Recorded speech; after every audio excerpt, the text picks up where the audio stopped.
Perkenalkan, nama saya Elma, jurusan Pendidikan Agama Kristen, mahasiswa IAKN Toraja.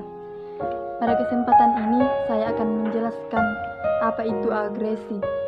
Menurut Kamus Besar Bahasa Indonesia, agresi adalah perbuatan bermusuhan yang bersifat menyerang secara fisik maupun psikis kepada pihak lain. Agresi ini juga merupakan tindakan kasar akibat kekecewaan dalam mencapai pemuasan dan tujuan dapat ditunjukkan kepada orang lain atau benda. Kemudian pengertian agresi menurut para ilmu. Yang pertama, menurut Baron, agresi merupakan tingkah laku individu yang ditunjukkan untuk melukai atau mencelakakan individu lain yang tidak menginginkan adanya tingkah laku tersebut. Menurut Freud, perilaku agresi merupakan cara pertama yang dikenal manusia untuk mengungkapkan kemarahannya yang dituangkan melalui serangan fisik secara membabi buta terhadap objek, benda hidup maupun benda mati yang membangkitkan emosi tersebut. Kemudian menurut Myers, agresi merupakan perilaku fisik maupun verbal yang disengaja dan memiliki maksud untuk menyakiti, menghancurkan, atau merugikan orang lain untuk melukai objek yang menjadi sasaran agresi. Dan Perring, agresi merupakan perilaku yang menyakiti orang lain baik secara fisik maupun psikologis. Kemudian faktor-faktor penyebab agresi. Yang pertama, agresi faktor biologi. Gen ini berpengaruh terhadap sebuah pembentukan sistem neural otak yang mengatur si pelaku agresi. Kemudian yang kedua, faktor naluri. Manusia mempunyai dua jenis insting, yakni eros atau insting kehidupan serta thanatos atau insting kematian. Dan agresi tersebut merupakan ekspresi dari naluri thanatos. Kemudian faktor yang ketiga yaitu faktor emosi.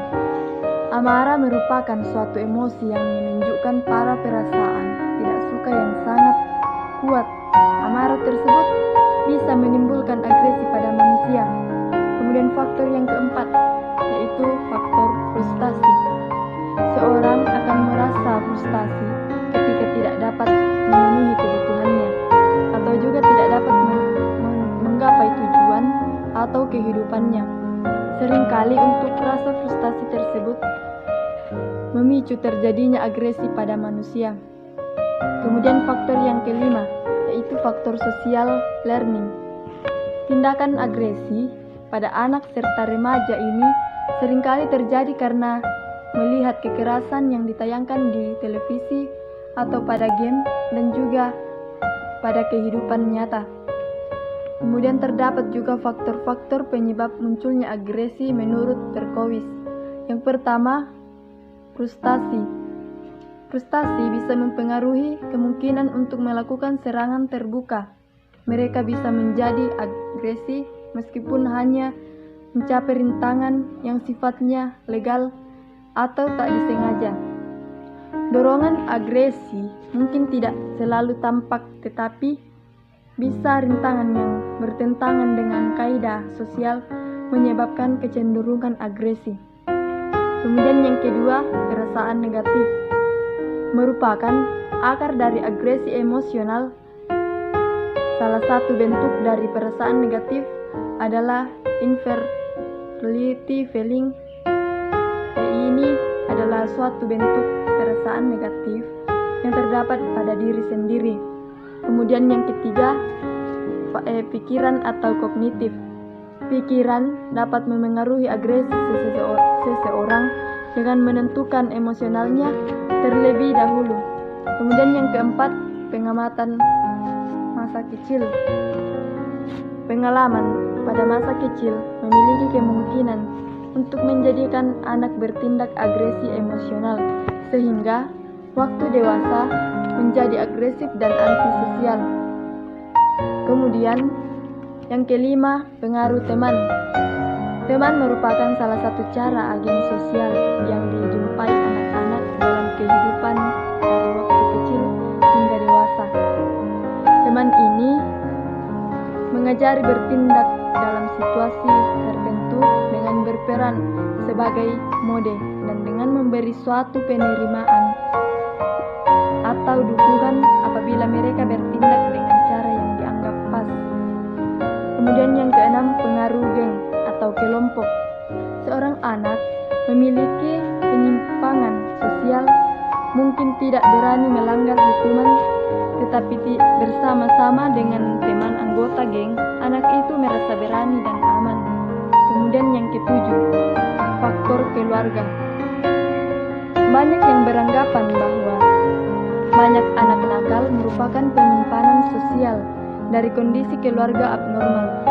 Hal ini dikarenakan mereka tidak mampu tumbuh dan kemiskinan, tetapi juga hanya mempunyai satu orang tua dan bukan dua, sehingga mereka belajar untuk menerima norma dan nilai-nilai tradisional mereka.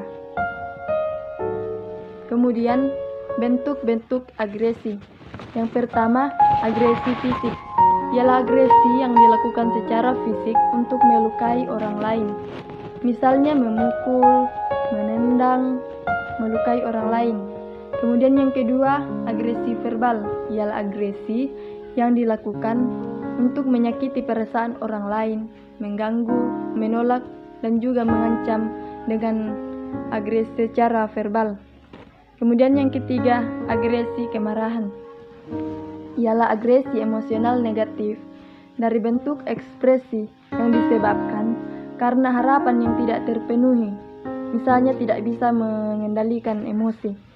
Kemudian yang keempat, agresi hostility, yaitu suatu tindakan mengekspresikan kebencian, permusuhan. Bentuk agresi ini sering tidak terlihat, namun berakibat buruk bagi orang lain. Jadi bisa disimpulkan bahwa perilaku agresi adalah suatu tindakan yang dimaksudkan untuk melukai atau menyakiti orang lain atau barang lainnya, baik secara fisik maupun mental, yang tidak mengizinkan datangnya perilaku tersebut.